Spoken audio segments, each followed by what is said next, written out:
través de la plataforma digital. Bueno, y entrando un poquito en materia, yo hoy tengo aquí dos sentimientos encontrados.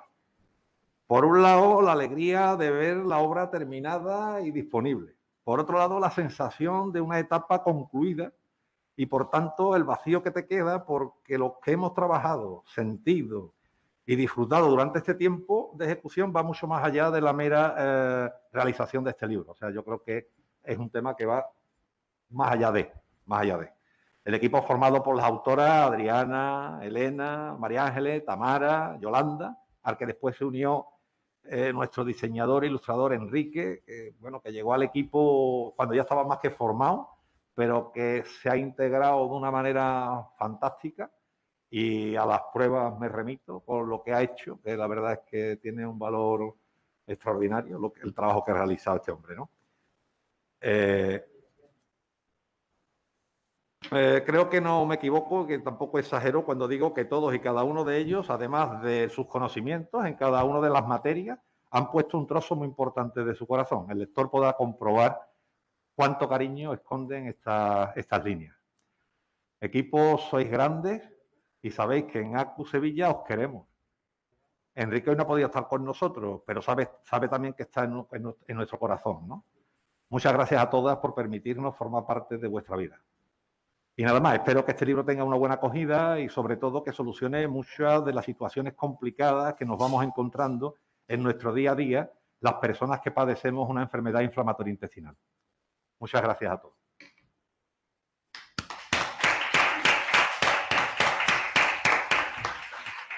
Muy bien, pues ahora tiene la palabra el doctor Federico Álvarez. Muchas gracias.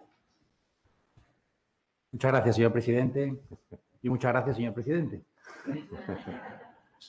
Muchas gracias por su amable invitación a estar hoy aquí y muchas gracias por invitarme a presentar este libro.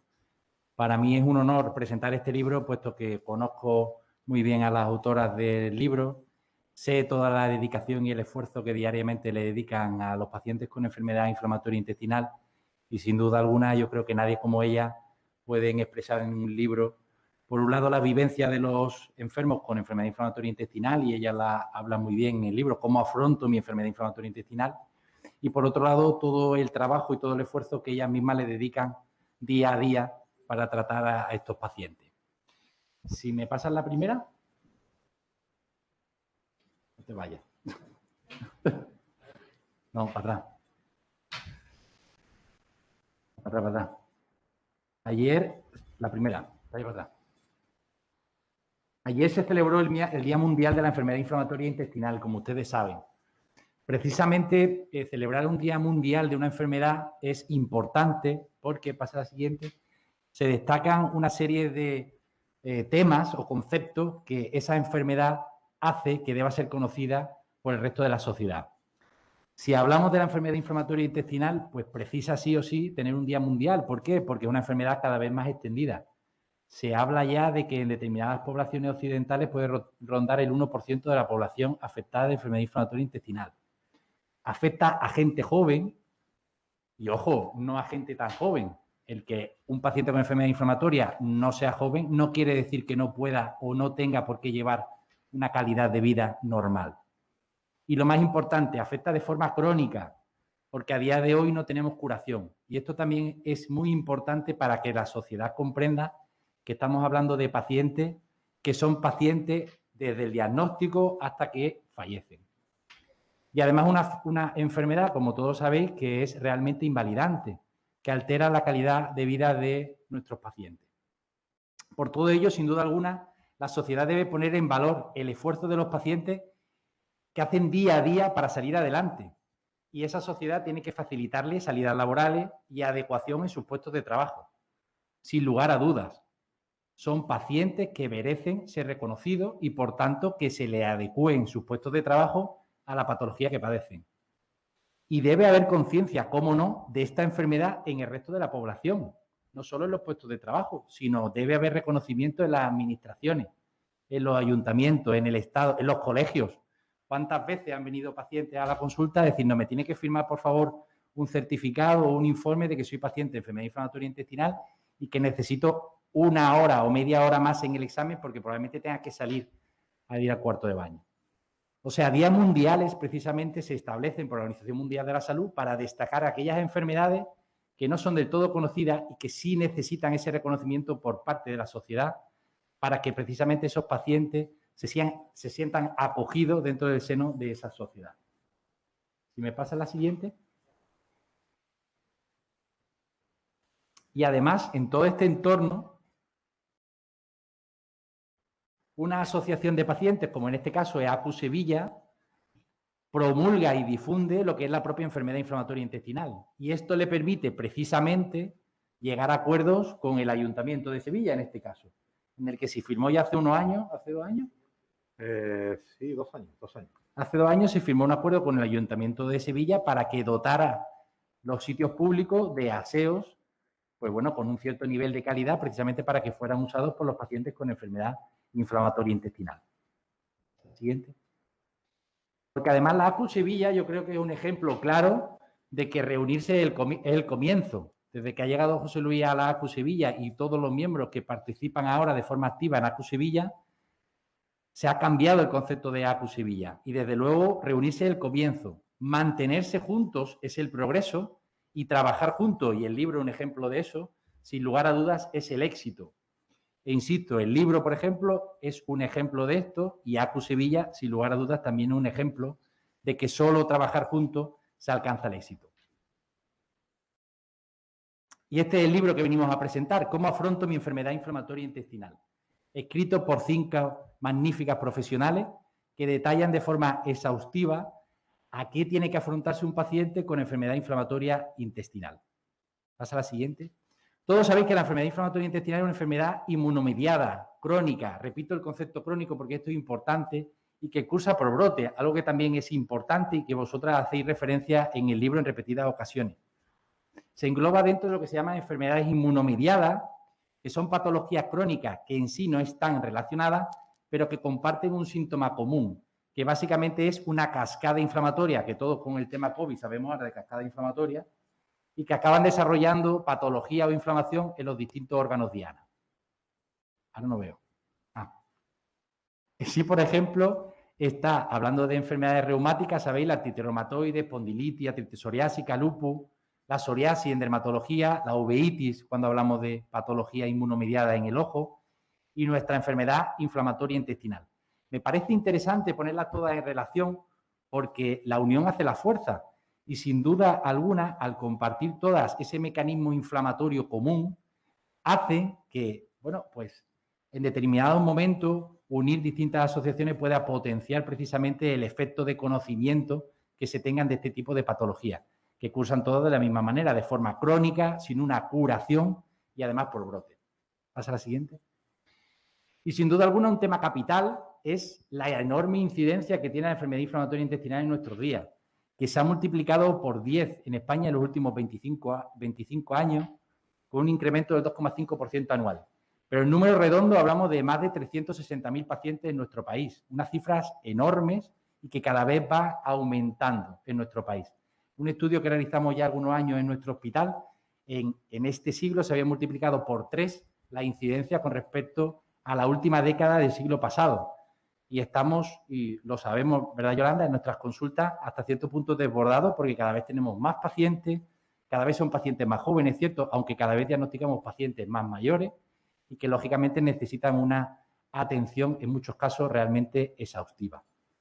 Y además es muy importante hablar de la incidencia y hablar de la prevalencia de la enfermedad porque esa prevalencia, al haber tantos casos y esos casos ser crónicos, inducen, como he dicho antes, una altísima morbilidad, una discapacidad y una disminución de la calidad de vida, que son factores, todo ello, que debe ser llamados la atención, por ejemplo, en eventos como el de hoy o el de ayer, que se celebró el Día Mundial de la Enfermedad Inflamatoria Intestinal.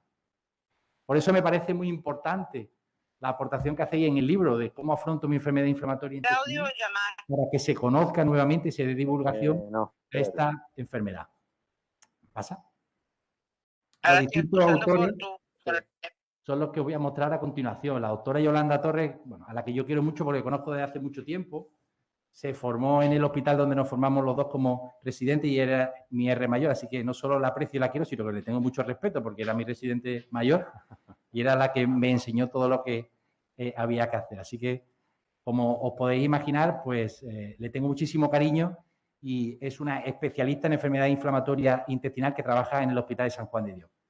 Adriana Rivera también la conozco desde hace tiempo, tuve el honor de participar en su tribunal de tesis, hizo un magnífico trabajo, enorme, y también la conozco, como digo, desde hace mucho tiempo y sé que está volcada con los pacientes con enfermedad inflamatoria intestinal y con la investigación. ¿Pasa? María Ángeles Izquierdo, también la conozco, psicóloga, muy volcada con los pacientes con enfermedad inflamatoria intestinal, que acude muchas veces a la Asociación de Pacientes de Crohn y de colitis ulcerosa para aportar todo su conocimiento y ayudarles a salir en los baches que inevitablemente pasan muchos de nuestros pacientes ante el diagnóstico de la enfermedad o ante los brotes o ante circunstancias personales que hacen que no solo aparezca la cronicidad de la enfermedad, sino que aparezcan problemas psicológicos que sabes tratar perfectamente. Tamara Ortiz, pues también le tengo mucho cariño porque la conozco desde que aterrizó aquí desde Chile. Es una doctora nutricionista, en la que también estuve en su tesis doctoral, y está además trabajando de forma intensiva precisamente para desarrollar nuevos productos antioxidantes para tratar a los pacientes con enfermedad inflamatoria intestinal, con una línea de investigación potentísima que seguro que en los próximos años nos aportará muchas alegrías. Es especialista que trabaja también en la Asociación de la Fundación Española del Aparato Digestivo y nutricionista, como digo, y colabora con la Asociación de Pacientes, pues aportando sus conocimientos a los pacientes sobre qué deben comer, cómo pueden comer, tanto en las situaciones de brote como en la situación de cronicidad de su enfermedad. Y Elena Sarabia, que la conocí no hace mucho, que participó en nuestros talleres del Hospital Virgen Macarena, y que, bueno, es profesora doctora del Departamento de Actividad Física y Deporte del Centro de Estudios Universitarios Cardenal Espínola, que sabe de muchísimo de deporte, que sé que os lleva a hacer deporte. Sí. ¿No me ves? Y que sin duda alguna, como expone en el libro, pues el deporte es algo que sí o sí tienen que hacer, tenemos que hacer todo y tienen que hacer más especialmente los pacientes, ¿no? Luego hablaremos un poquito más contigo. Y por último, y no menos importante, y como encima no está presente, pues el ilustrador de la obra, que es Enrique Quevedo. Bueno, aquí os pongo el nombre y el Instagram por si queréis acceder a él, porque la verdad es que yo creo que uno de los aspectos más importantes del libro, por supuesto el contenido, ¿no? Pero uno de los aspectos más importantes también son las ilustraciones, porque la verdad es que el libro da ganas de leerlo. Llama la atención desde el momento, desde el minuto 1 y te atrae. Es muy fácil de leer, está muy bien escrito, muy sintetizado todo, muy entendible, algo importante cuando un libro va dirigido a los pacientes. Y si me permitís, ya que Enrique no está y además sé que está con una situación personal, me gustaría leer lo que escribe al final, ¿no? Dice, un mito, Sísifo hace rodar una roca hasta la cima de una montaña. Cuando consigue su objetivo, la roca vuelve a caer, así una y otra vez.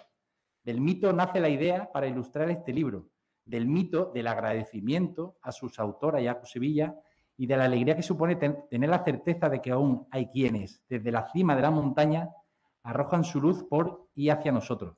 Sísifo, a menudo perdidos en la eterna pendiente de las enfermedades inflamatorias intestinales. Muy bonito, ¿eh? Muy bonito lo que escribe. Así que, pues nada, Enrique, un abrazo muy fuerte y si nos escucha o revisa el vídeo, pues enhorabuena por las ilustraciones. Pasa a la siguiente. Como decía, el libro está perfectamente diseñado, coordinado y escrito y precisamente, bueno, pues hay una serie de capítulos en el que se habla, pues la doctora Torres hace un resumen de lo que es la enfermedad inflamatoria intestinal desde el punto de vista médico, los cuidados de enfermería de Adriana Rivera, María Ángeles Izquierdo habla de la psicología y la enfermedad inflamatoria intestinal, Tamara ya nos introduce en el tema de la nutrición y Elena Sarabia nos habla del ejercicio físico. Pero sin duda, desde mi punto de vista, creo que lo más llamativo del libro es la segunda parte, en la que habéis hablado de los distintos hitos por los que pasa un paciente con enfermedad inflamatoria intestinal. Me parece algo muy novedoso, está realmente muy bien escrito y yo creo que un paciente con enfermedad inflamatoria intestinal, al ir leyéndolo, se siente muy acogido, entiende muy bien lo que se dice en cada parte y desde luego, como digo, lo habéis hecho de una manera extraordinaria y tremendamente novedoso. Son 22 hitos, pues el que veis que se aborda mi primer brote, se habla de cómo se afronta la enfermedad inflamatoria intestinal, se habla de los hábitos saludables, del ingreso hospitalario, que sin duda alguna genera mucha ansiedad en el paciente con enfermedad inflamatoria intestinal, y de temas tan variados como estamos esperando un bebé, lactancia, menopausia, ostomía, sexualidad, que es un tema muchas veces que nosotros no nos da tiempo tratar de las consultas de enfermedad inflamatoria intestinal y que sin duda, bueno, y que muchos pacientes no quieren tratar porque les da vergüenza y sin duda el que tenga un libro que le hable de eso, pues le va a abrir un poco la mente y va un poco a solventar sus dudas, ¿no? Y pasa, y si queréis, pues pasamos a la mesa, primera mesa.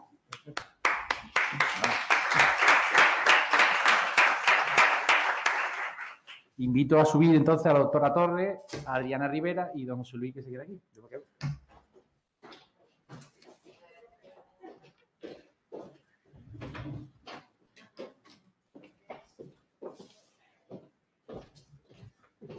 La idea un poco era aprovechar la presentación del libro para hablar precisamente de la enfermedad inflamatoria intestinal. Y por eso lo que vamos a hacer son dos pequeñas mesas, dos pequeños debates, en los que en cada mesa van a estar las autoras de los libros, y en este caso José Luis como presidente de la ACU, y vamos a hacer una serie de cuestiones. Vamos a generar un debate sobre la enfermedad inflamatoria intestinal, ¿no? Entonces, si os parece, vamos a empezar por el presi, ¿no? Por José Luis. Porque yo creo que es importante que los pacientes, ¿verdad, José Luis?, manejen información científica, ¿no? Cuando a alguien se le diagnostica una enfermedad, lo primero que hace hoy en día es entrar en Doctor Google. Y en muchas ocasiones entrar en Doctor Google no es algo beneficioso, sino que puede ser perjudicial.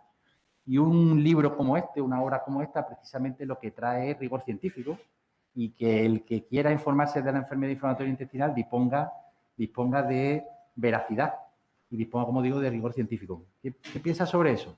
Totalmente de acuerdo, y aquí hay una persona que nos puede hablar de ello bien, que es María Ángeles, porque cuando una persona le diagnostican, que es el caso peor en este sentido, en el aspecto de los conocimientos de la enfermedad, cuando le dan en la consulta médica, le dan el zurriagazo, le dice, tiene usted una colitis, un Crohn y tal, por mucho que le explique el médico en ese momento, que se lo explica, están como embotados. La gente se embota, automáticamente deja de oír, deja de escuchar, empieza a funcionarle el cerebro por otro camino. ¿Qué pasa? Que se va a su casa y no se ha enterado de nada de lo que ha dicho el médico, de nada. Y eso que nosotros tenemos una ventaja, ¿no? Que es que después lo pasamos muchas veces por la consulta de la enfermera, que ya ahí lo relajamos un poco y escuchan algo más, pero nada, no pasan de coger el folleto y poco más. Llegan a su casa, no tienen ni idea de lo que han escuchado y se meten en el ordenador y empiezan a buscar información. Y ahí te encuentras de todo. Ahí te encuentras de todo, porque hay personas que saben buscar en Internet cosas, pero no todo el mundo sabe buscar cosas en Internet. Y entonces se lo creen todo lo que dice. Todo. Cuando te llegan a la asociación, cuanto más tarden en llegar a la asociación, peor, porque más han leído. Entonces, es complicadísimo, complicadísimo. O sea, por tanto, si leen cosas de carácter médico, como si leen cosas de nutrición, como si leen de lo que lean, es que da igual, se forman un cacao.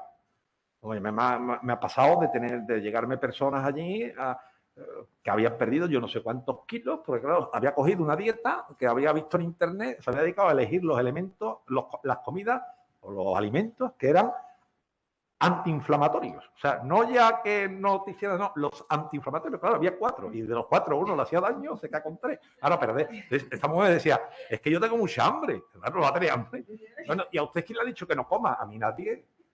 Bueno, pero usted, no, a mí el médico me dijo que podía comer de todo. Bueno, entonces, ¿a quién le está usted echando cuenta? O sea, Google es peligrosísimo.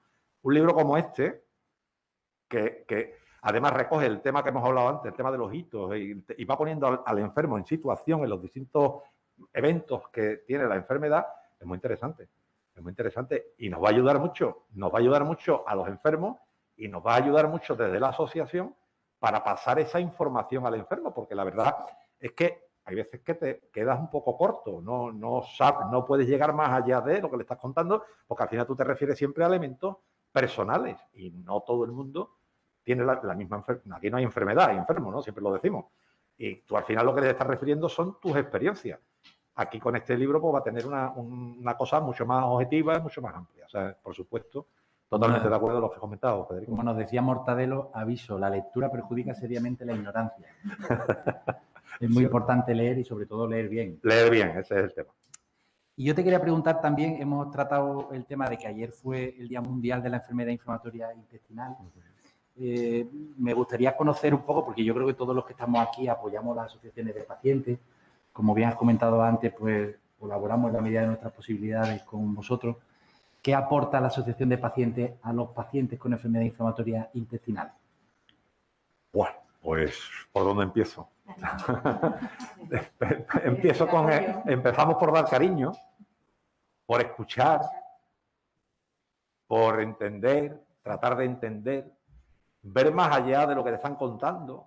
El problema de los pacientes no está solo en la enfermedad en sí, sino en lo que les rodea, en el ambiente familiar, en los problemas económicos que se le están planteando, porque esta enfermedad, como bien has dicho, es incapacitante, aunque no te reconozcan una discapacidad de forma inmediata, pero es incapacitante.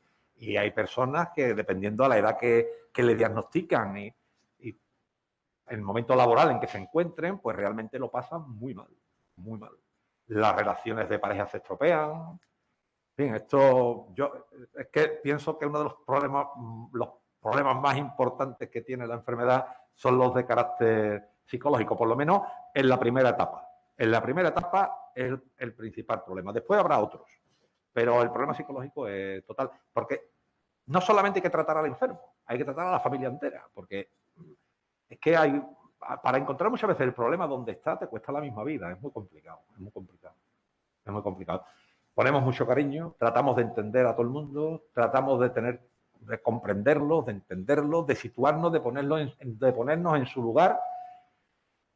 Y esa empatía muchas veces tiene problemas, porque al final te llevas para casa cosas que no te tienes que llevar, que deberían de quedarse en la asociación, pero somos seres humanos y al final los problemas de cada uno, pues de alguna manera te terminan afectando, porque escuchas cosas que realmente son preocupantes. Y bueno, pues eso es lo que hacemos en la asociación, dar mucho cariño.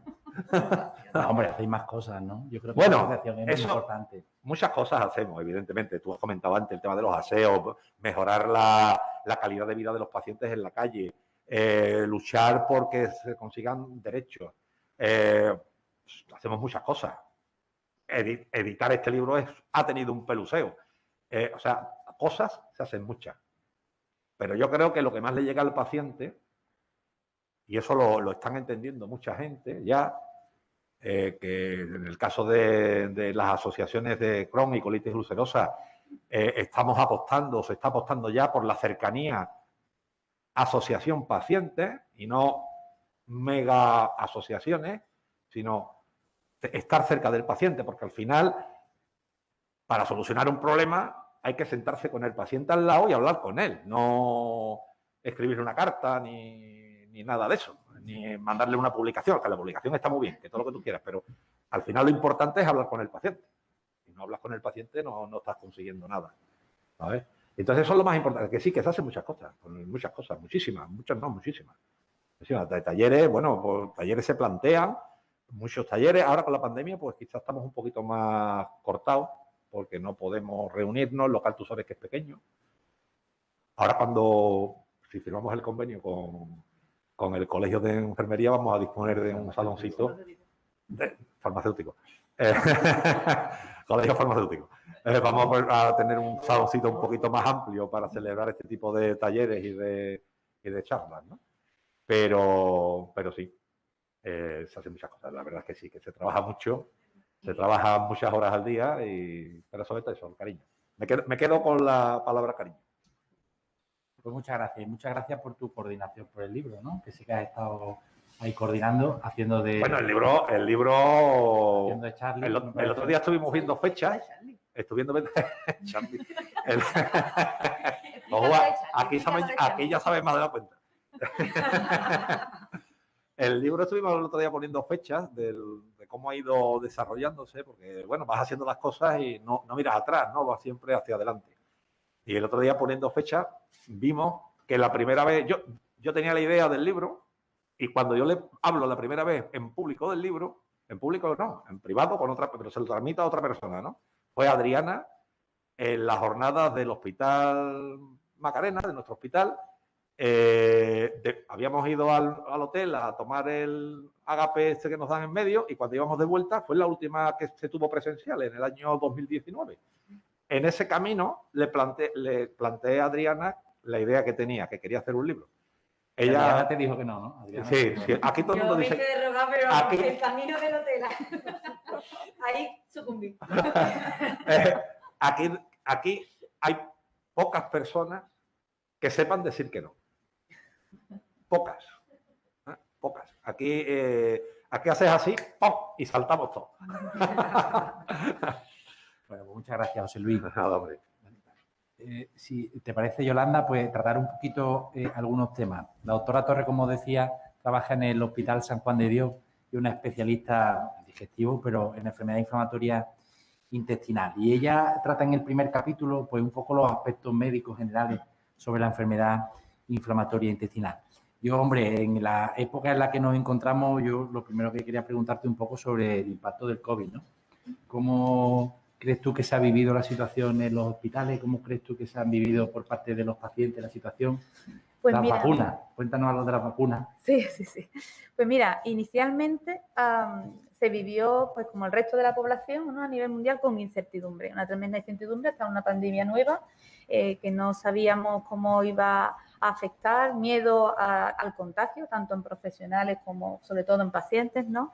Miedo al devenir, miedo a que nos confinaron, ¿no? Pero la verdad es que rápidamente, al menos en nuestra unidad, ¿no? Igual que en la vuestra, pues se siguió de la tranquilidad de saber que los pacientes con enfermedad inflamatoria intestinal llevan años siendo atendidos de forma no solo presencial, sino también telemática, ¿no?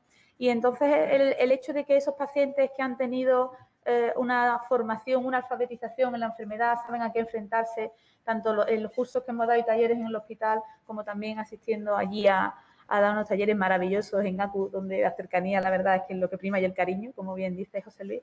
Pues eso te daba la tranquilidad de que saber que esos pacientes, ¿no? Estaban ya un poco atendidos en ese aspecto, ¿no? La verdad es que ha servido también esa plataforma que tenemos en el Hospital de San Juan de Dios también de vía de comunicación. ACU ha hecho un papel fantástico y, de hecho, vosotros habéis publicado también vuestros resultados de cómo se sentían los pacientes, ¿no? Qué miedos tenían, a qué se enfrentaban y fundamentalmente era pues al contagio. Cómo iba a incidir en su enfermedad, cómo repercutía el tratamiento de base en que tenían frente a ello, ¿no?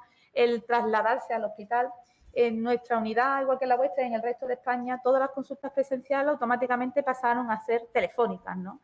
Nosotros hemos hecho un estudio que además hemos presentado recientemente en la Sociedad Española, que fue la reunión la semana pasada, donde preguntamos a los pacientes cómo habían visto esa atención telefónica. Había áreas de mejora, básicamente pues hacerlo por videoconferencia, mantener esa cercanía y ese contacto visual. Y la verdad es que nos ha venido bien esa vía de comunicación con ellos a través de la plataforma. Respecto a las vacunas, pues, ¿qué nos preguntaban en la plataforma, no? Pues inicialmente nosotros mandábamos comunicación y ellos nos preguntaban constantemente pues sobre vías de aislamiento, de evitar contagios, de distanciamiento, ¿no? Entonces nosotros cuando con la pandemia, pues el estado de alarma fue el 14 de marzo y ya nosotros el 16 hicimos un mailing a todos nuestros pacientes, pues explicándoles un poco la situación, cómo íbamos a actuar en la unidad, cómo íbamos a atenderlos. Ellos sabían que tienen la plataforma todos los días del año, las 24 horas del día, con lo cual probablemente esa encuesta y esa satisfacción que le hicimos también está un poco sesgada, porque ellos ya conocían ese medio de comunicación con nosotros, ¿no? Y esa comunicación pues ha hecho que todo sea mucho más fluido, de ahí que diga yo la tranquilidad. Las preguntas, pues claro, y ya sobre todo con las informaciones que se han dado con AstraZeneca, teniendo en cuenta que la edad de nuestros pacientes, pues una edad media y casi todos entraban ahí, ¿no? Pues tenían la incertidumbre de si la vacuna era la adecuada, que si ellos estaban inmunocomprometidos con la medicación, cuál era la más idónea en ese caso, ¿no? Y bueno, pues hasta la fecha pues todos sabemos que cualquier tipo de vacuna pues es la idónea para cada uno de los pacientes Inicialmente se metieron en el grupo 7 de riesgo por la inmunosupresión, después nada más que fueron los pacientes trasplantados y los oncológicos, pero vaya, pueden tener la tranquilidad de que las vacunas son seguras, ya hay muchos millones de personas vacunados y yo les animo a que en el momento que lo lleven estén allí los primeros, vaya. Esto es muy importante, ¿no? Yo creo que todos los pacientes con enfermedad inflamatoria, cuando sean llamados, que no lo piensen y a vacunarse. Y bueno, he hablado yo sobre la altísima incidencia que estamos teniendo, que en muchas ocasiones nos sentimos un poco desbordados, porque es verdad que cada vez tenemos más pacientes, muchos de ellos muy complicados, ¿no? Yo me gustaría que lanzase un mensaje de optimismo, ¿no? Sí. ¿Cómo ves el futuro? Pues mira, la palabra es optimismo, ilusión, sobre todo ilusión y además ser muy positivo en esto. Este libro es un claro ejemplo de que esta enfermedad debe ser abordada de forma multidisciplinar. Son pacientes crónicos, que yo siempre insisto en todas mis charlas, que no están crónicamente enfermos, sino que son crónicos, como bien has comentado, porque no tienen una cura definitiva, pero se puede llegar a alcanzar, y es nuestro objetivo, desde el punto de vista del equipo multidisciplinar, que tengan una calidad de vida excelente. Yo soy muy exigente, no buena, excelente.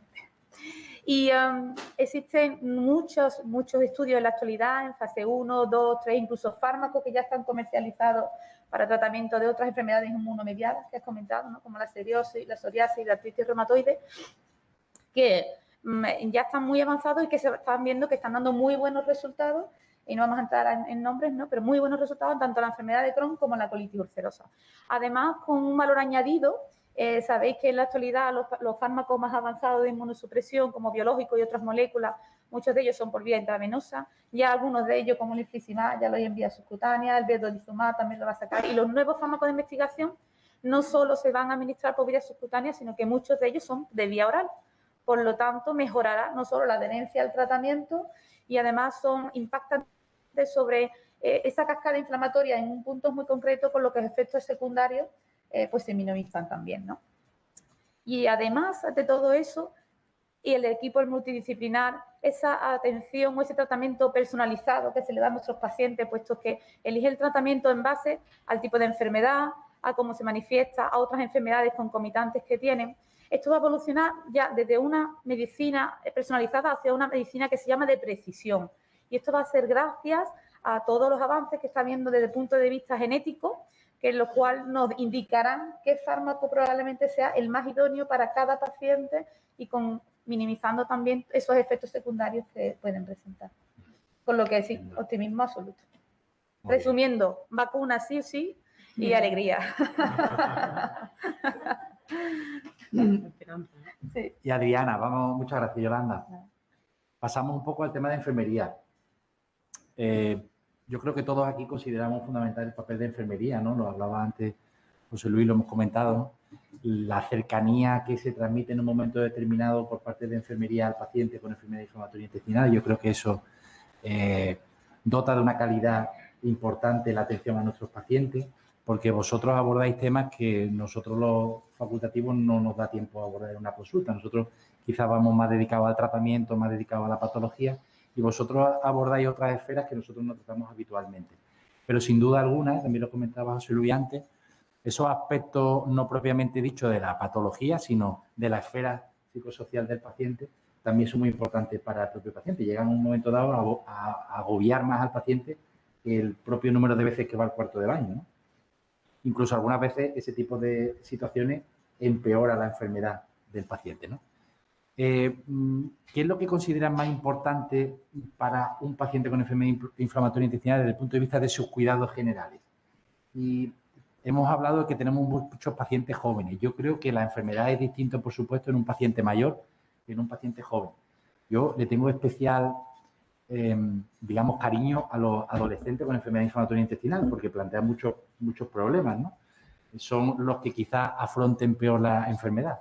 ¿Cómo tratáis a ese grupo de pacientes? ¿Cuáles son los cuidados generales que tú consideras necesarios en un paciente con enfermedad inflamatoria? Bueno, respondiendo primero a la primera pregunta sobre cuáles son los cuidados más importantes, realmente es el autocuidado, porque es verdad que nosotros en la consulta de enfermería tratamos al paciente de manera holística y nos viene con todos los problemas. Suele pasar que, aparte de la enfermedad, no solamente los fármacos, ya nos viene con los problemas familiares, un poco la continuación de lo que hablaba en la asociación José Luis, ¿no?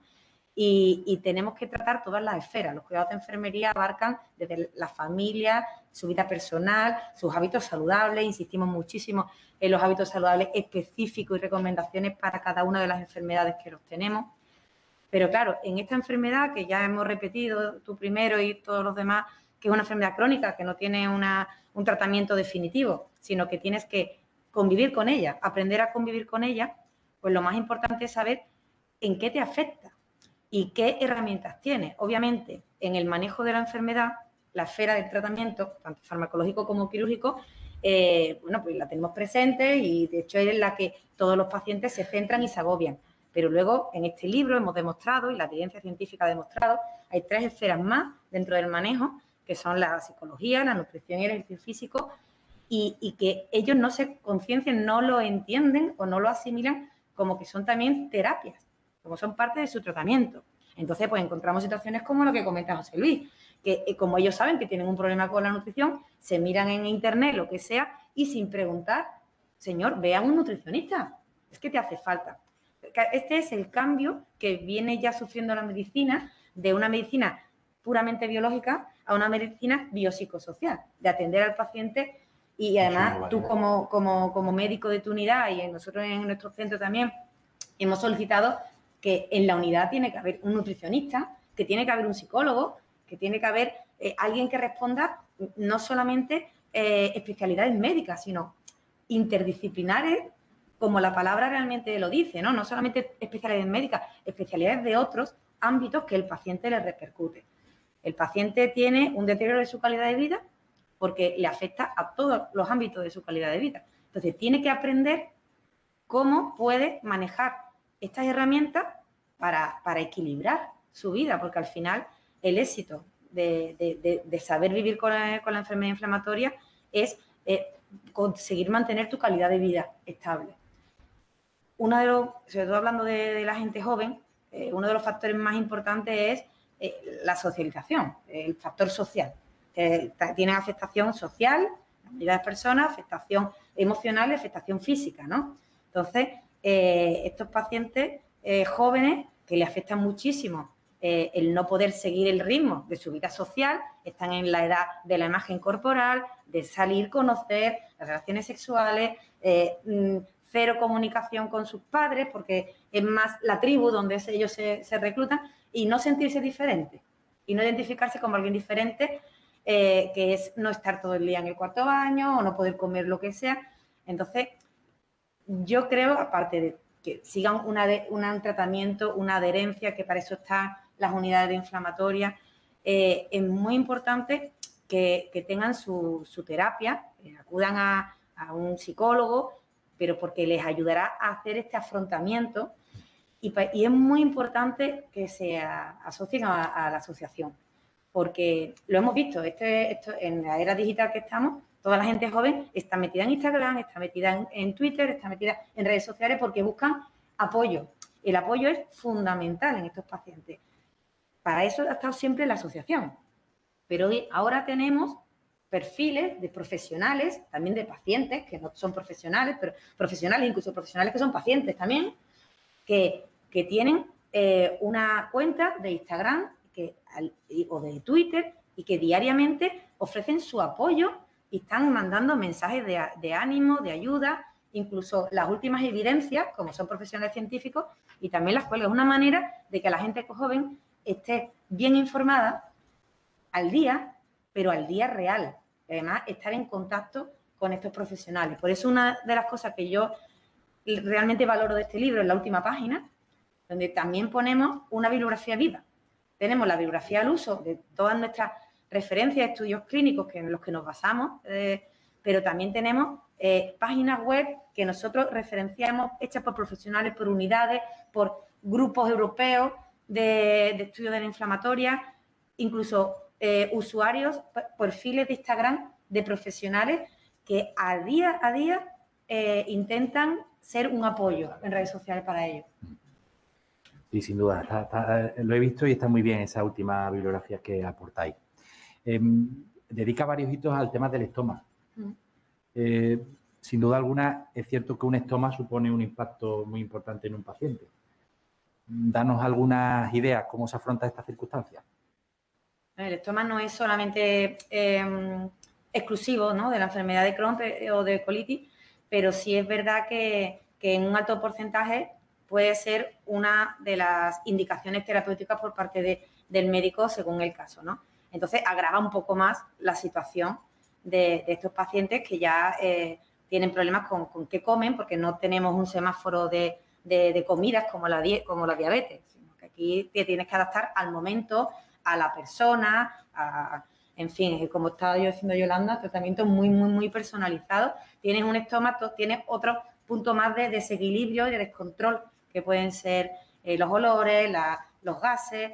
Entonces, es cierto que para esto, igual que hoy día vamos a un personal trainer, a un personal shopper, está la EPA de enfermería, que es una enfermera especializada de enfermería, no de estomas, una estomaterapeuta, que considero que es la persona ideal que tienen que tener cerca para que porque esta enfermera es la que le va a enseñar a convivir, a entender su estómago y a saber cuidarse no solamente por fuera, sino por dentro. Y también la piel periestomal. Y luego, por otro lado, considero también que es muy importante estar en contacto con las asociaciones de estómago, porque las asociaciones de inflamatorias, ellos mismos te derivan a asociaciones de estómago, porque el tener la experiencia del día a día de otras personas que tienen la misma vivencia es la mejor manera de crecer en el día a día y no estar diciendo lo que cada uno, tu familia te dice, yo creo que deberías, no, o sea, personas que como tú tienen tu misma situación y te van a decir que están trabajando, que tienen niños, que tienen todos los roles activos que tú tienes y te van a decir cuál es la mejor manera de afrontarlo. Sin duda alguna. Pues fenomenal. ¿Queréis añadir algo más? Yo quiero darle las gracias a José Luis, sí, porque él es nuestro Charlie, nosotros somos los ángeles de Charlie, él es nuestro Charlie, y es que a él no se le puede decir que no, ya habéis visto que es un amor, pero darle las gracias porque este libro se ha creado en la pandemia, por videoconferencia, por Zoom. Yo a Tamara la he visto personalmente hoy, nos hemos conocido, pero me parecía que la conocía de toda la vida. Entonces, quiero decir, también esto es por la fuerza de voluntad de José Luis, que cuando alguna se quedaba un poquito atrás, oye, estaba ya llamando y estaba al día, la verdad. No, tenía buenas herramientas alrededor, no. Pero para nosotros, creo que hablo por todas, que es una gozada trabajar contigo, trabajar entre nosotras y gracias a ti, que nos has creado como equipo. Por Dios. Un aplauso. Sí.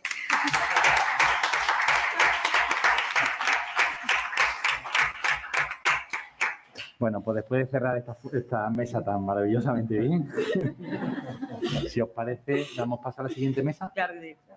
Muchas gracias. Gracias.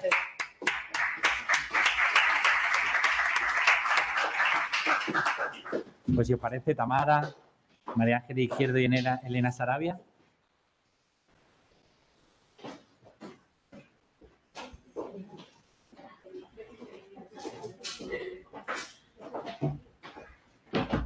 Muchas gracias.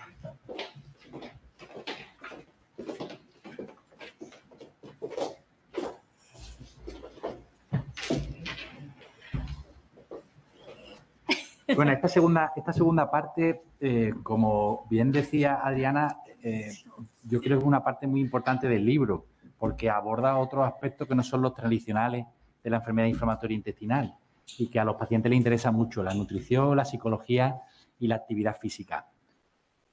Vamos a empezar, si os parece, por María Ángeles, por seguir un poco el orden de los temas. ¿Sí? ¿Vale?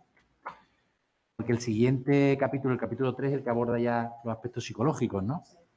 Bueno, lo hemos repetido varias veces, ¿no? Y es que ser diagnosticado de una enfermedad crónica, ser diagnosticado de enfermedad inflamatoria intestinal supone un impacto para cualquier persona, ¿no? ¿Qué recomiendas en esos momentos? Lo comentas en el libro, pero bueno, no se trata de hacer un spoiler del libro, pero sí que nos digas un poco qué es lo que recomiendas de forma general. Bueno, pues efectivamente, como tú comentas, Federico, también como decía antes José Luis, a través de las personas que acuden a la asociación, el momento del diagnóstico de una enfermedad inflamatoria intestinal suele ser uno de los de mayor impacto psicológico. Por lo que tú has definido en cuanto a la enfermedad, nos están informando en muchas ocasiones de personas muy jóvenes que van a padecer una enfermedad crónica, que les va a acompañar toda su vida, y al ser tan jóvenes van a ser muchos años.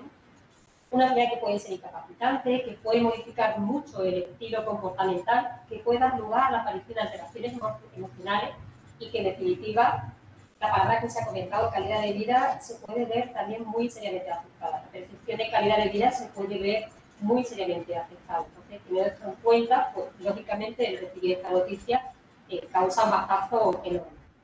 Pero sí que es verdad que después de este diagnóstico, la mayor parte de las personas comienzan a encajar poquito a poco de lo que se está tratando y empiezan a aceptar y adaptarse progresivamente, y en la mayor parte de las ocasiones, aunque sea limitante en muchos momentos, suelen hacer vida normal. La mayor parte de estas personas suelen hacer una vida prácticamente normal.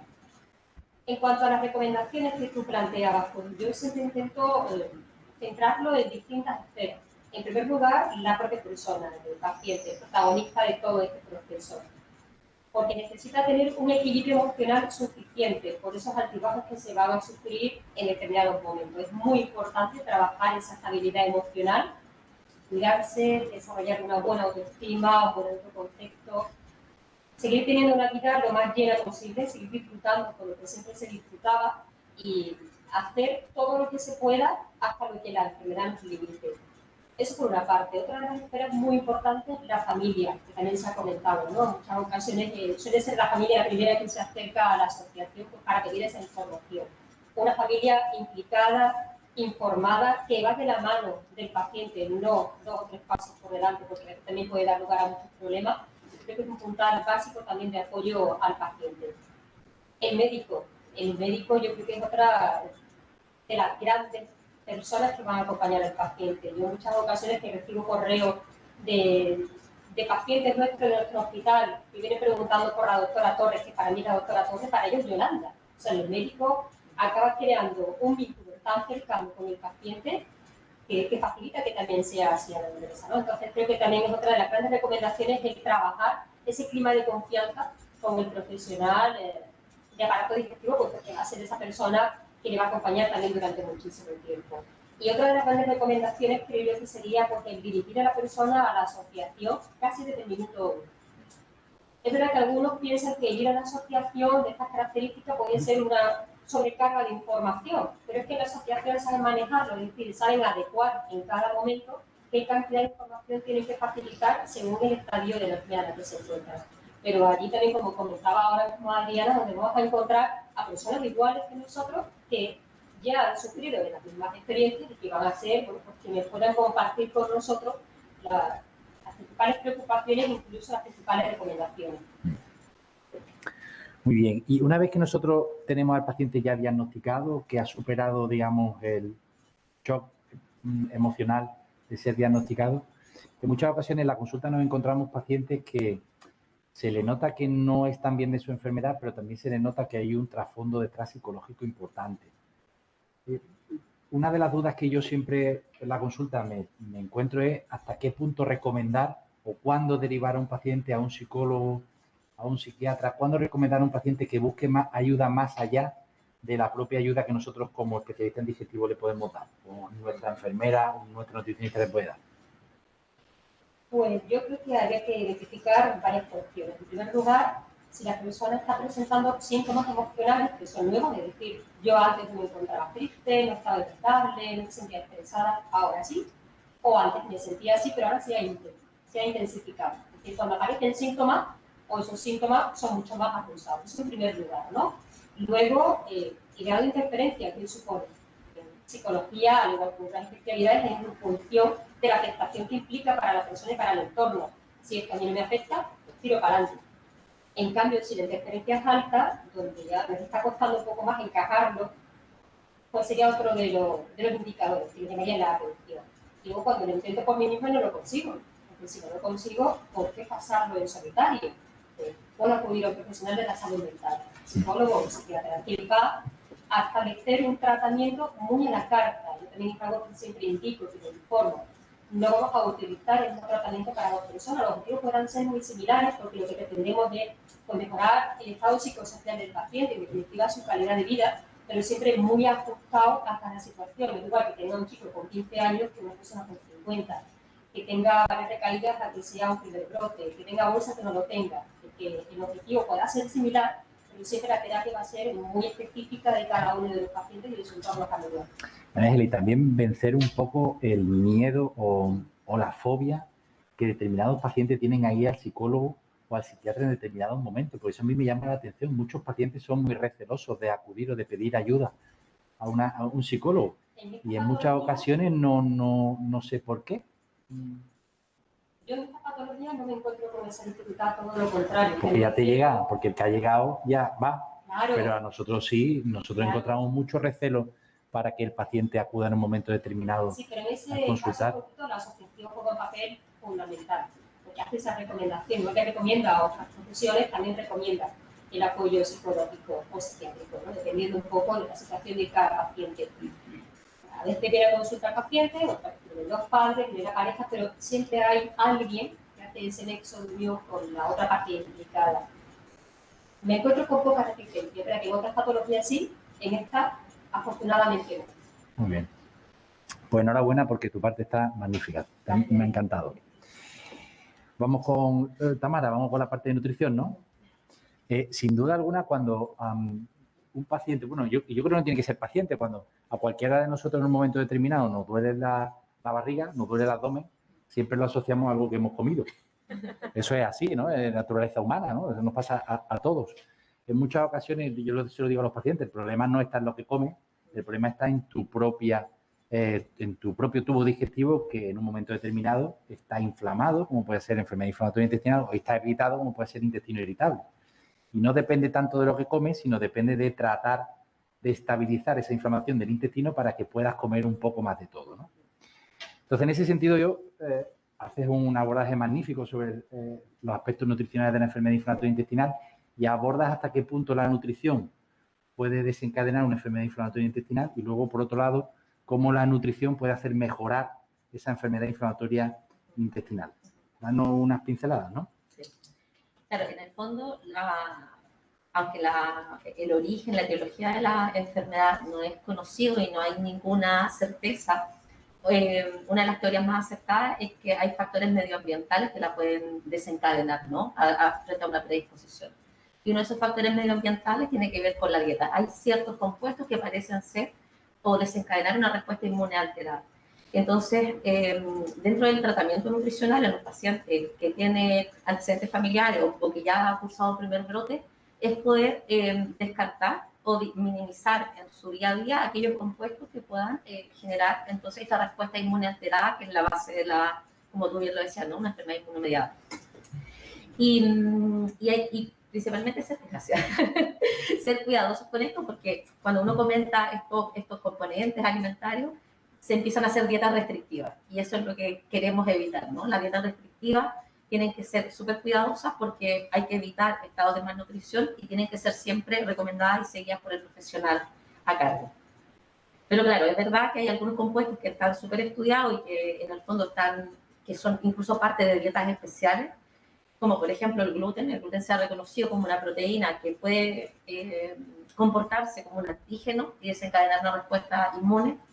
Y otro componente, y yo siempre destaco los emulgentes, que son componentes de los alimentos industrializados, toda la bollería, la industria alimentaria, y lo destaco primero porque es un consumo muy habitual, ¿no? Y luego porque en el laboratorio, cuando trabajamos en investigación, muchos de estos compuestos los utilizamos para hacer un modelo de enfermedad inflamatoria intestinal. O sea, utilizamos este compuesto que está en la bollería para formar o generar un modelo animal de enfermedad de Crohn o de colitis ulcerosa.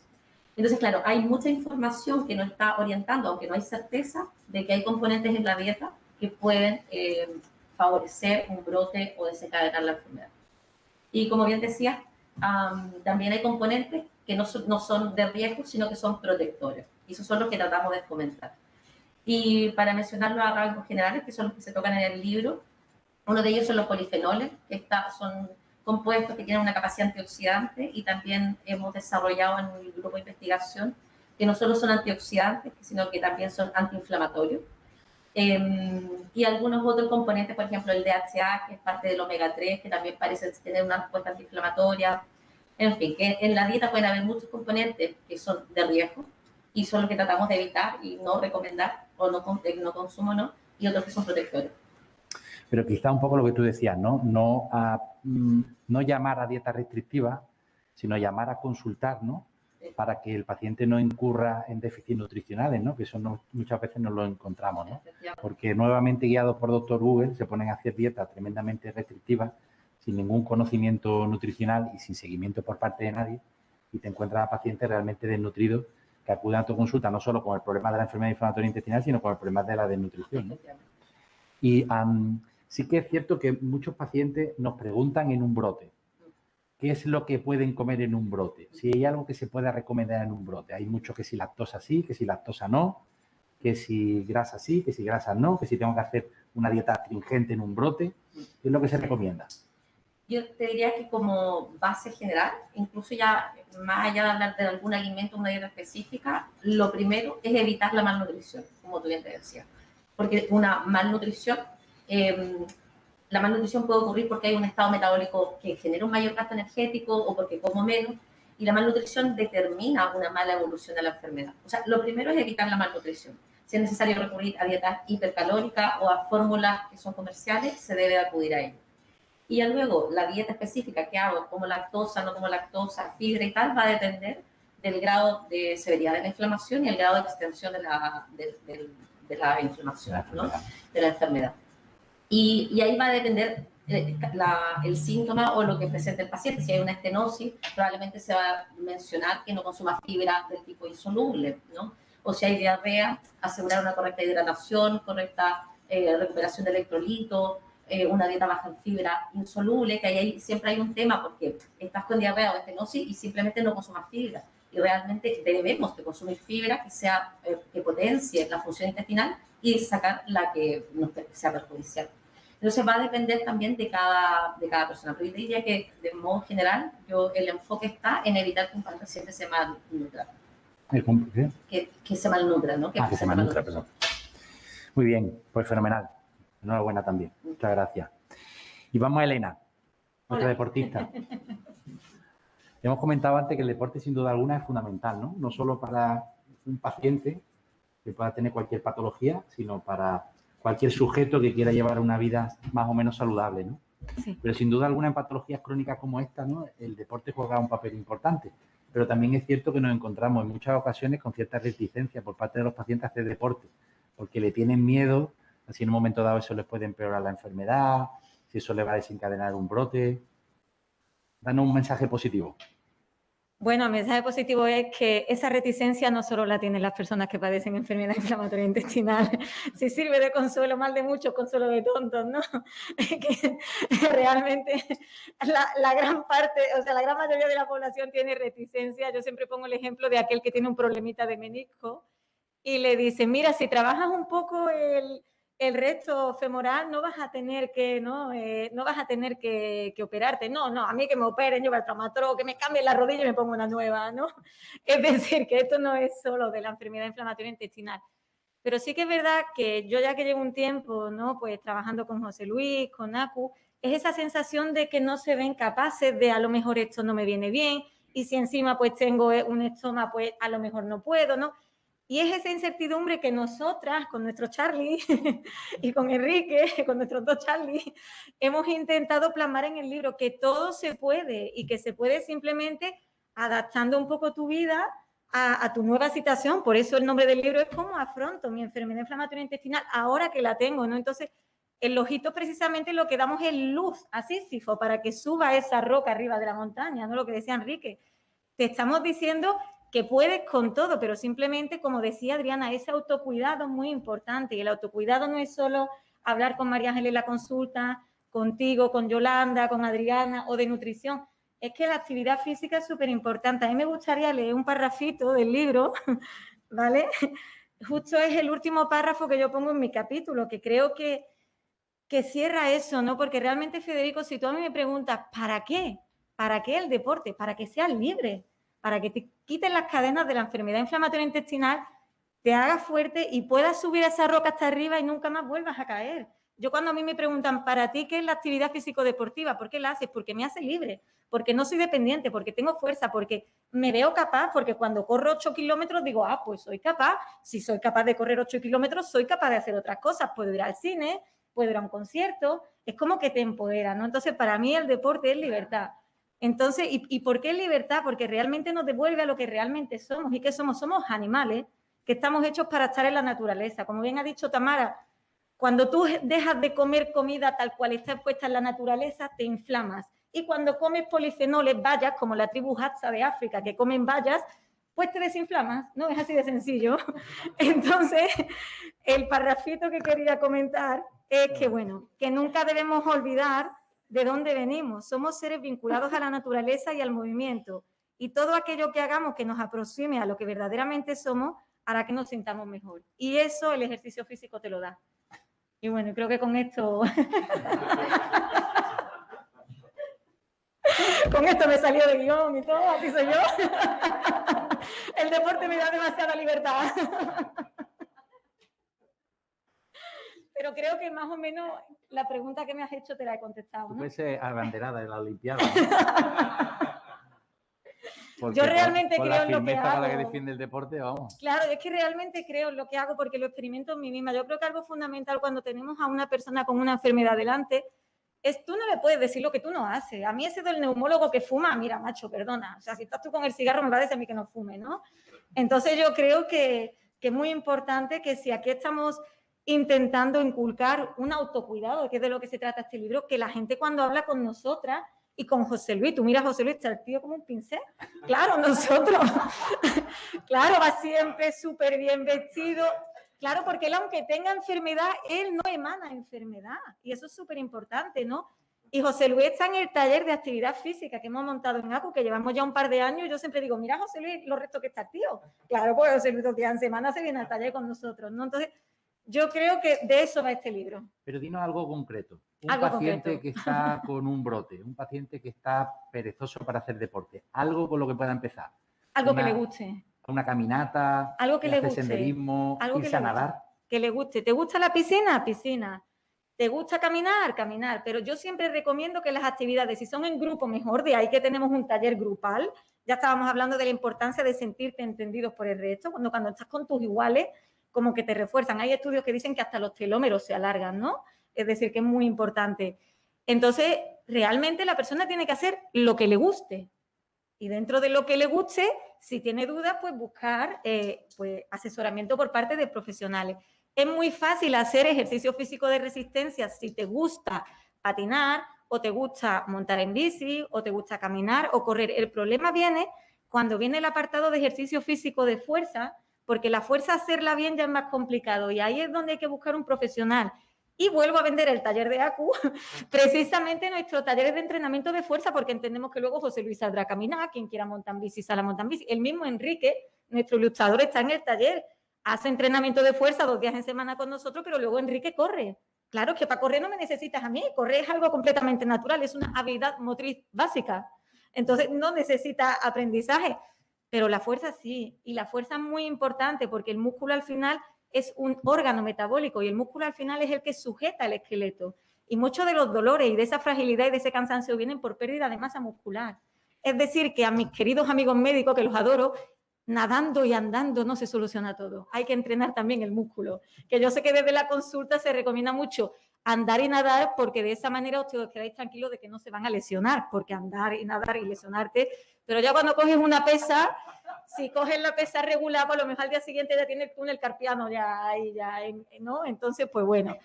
Así que para la fuerza, apúntense al taller de ACU y para el resto de actividades hacer lo que os guste y si puede ser al aire libre, mejor. Y en grupo, y con música. Actividades con música vienen en el libro, actividades con soporte musical, actividades en grupo, actividades en la naturaleza, lo que te haga sentir bien. Yo lo que sí que no recomiendo, y ya corto, que yo ya empiezo y no paro. Lo que sí que recomiendo es que si una persona, mira, por ejemplo, el caso de Enrique, nuestro ilustrador, lo voy a nombrar, que lo tengo muy presente hoy que no ha podido venir, ¿no? Si él se pega todo el día ilustrando, metido en una habitación, mirando una pantalla o mirando un papel, ¿cómo le voy a decir que después se metan en un gimnasio? Es que ya he dicho que somos animales, tenemos que estar en la naturaleza, hay que salir. Y además vivimos en Sevilla, que podemos salir, bueno, ya en verano regular, ¿no? Pero prácticamente todo el año se puede salir, ¿no? El taller, sin ir más lejos, ahora por la pandemia lo tenemos online, así que es mucho más fácil adherirse a ese taller, pero sí que es verdad que es en el Parque de María Luisa, el lugar en el que decidimos hacerlo y donde lo estuvimos haciendo durante un año hasta que llegó la pandemia. Y no era solo el taller, el vernos, el reírnos, sino el entorno. Estábamos allí escuchando pajaritos, las cataratitas esas de agua que hay allí. A mí me picaban los mosquitos, pero no me importa, era un daño colateral. Entonces, al final lo que hay es que disfrutar de la vida y pasárselo bien y que la actividad físico-deportiva no sea algo que me impongo y no me gusta, sino algo que disfruto y mientras más lo hago, mejor me encuentro, ¿no? Y bueno, eso es lo que intentamos con el libro transmitir. Muy bien, Elena, fantástico. Desde luego, con este ímpetu, todos salimos de aquí hoy corriendo. Ya, si os parece, cerramos el acto, ¿no? Porque ya vamos un pelín tarde y además tenéis frío. Yo no. Así que, si os parece, bueno, pues reiterar el agradecimiento al Colegio Farmacéutico por invitarnos a presentar el libro aquí. Muchas gracias a todos, muchas gracias a don Bernardo Foronda, que nos ha ayudado mucho para estar ahí aquí. Y muchas gracias a la asociación, lógicamente, por apoyar eventos divulgativos como este para sus socios y, bueno, y para todo aquel que quiera participar de forma activa con la asociación de pacientes, que yo creo que es algo también necesario, ¿no? Como decía Miguel de Unamuno, ¿no? Cuanto menos se lee, más daño se hace lo que se lee, ¿no? Entonces, libros como este, sin duda alguna, posicionan muy bien los conocimientos científicos que tenemos de la enfermedad inflamatoria intestinal y además los posicionan de una manera distinta, de una manera muy agradable. Las autoras las habéis conocido y son encantadoras, como podéis ver. Te las has pasado pipa haciendo el libro. Mal no se la ha pasado. Ya quiere escribir otro. Y si acaso algunos mensajes, ¿no? Para concluir, ¿no? José Luis un poco destacaba la labor de la asociación, y lo hemos destacado todos, ¿no? La asociación como casa del paciente donde encuentra cercanía, donde encuentra acomodo, donde encuentra cariño, sobre todo en aquellos momentos en los que no sabe por dónde salir, ¿no? Entonces, la asociación fundamental para todos aquellos pacientes que en un momento dado estén perdidos, ¿no? La doctora Torres nos hablaba un poco de positividad hacia el futuro con la llegada de múltiples nuevos medicamentos cada vez más potentes, cada vez más seguros, más fáciles de administrar.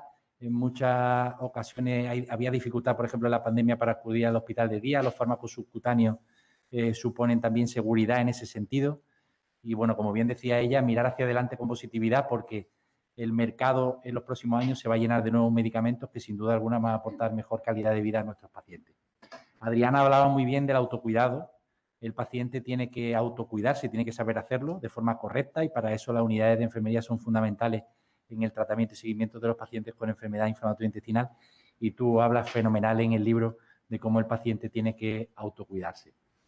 María Ángeles nos hablaba un poco de la importancia que era en algún momento determinado solicitar ayuda a expertos en psicología cuando el paciente pues se atasca un poco en el afrontamiento de esa enfermedad y no perder el miedo a pedir ayuda en un momento determinado porque sin duda la propia asociación María Ángeles está allí o no, en cualquier otro lugar porque sabemos nosotros los profesionales que la ayuda psicológica en momentos determinados es fundamental para afrontar la enfermedad.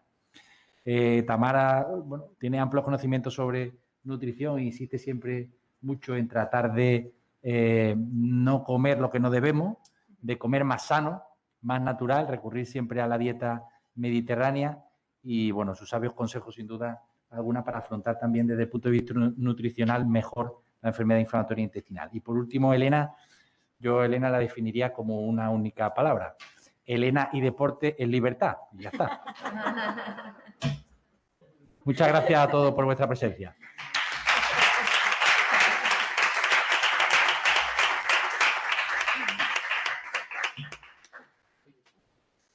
Muchas gracias. Gracias.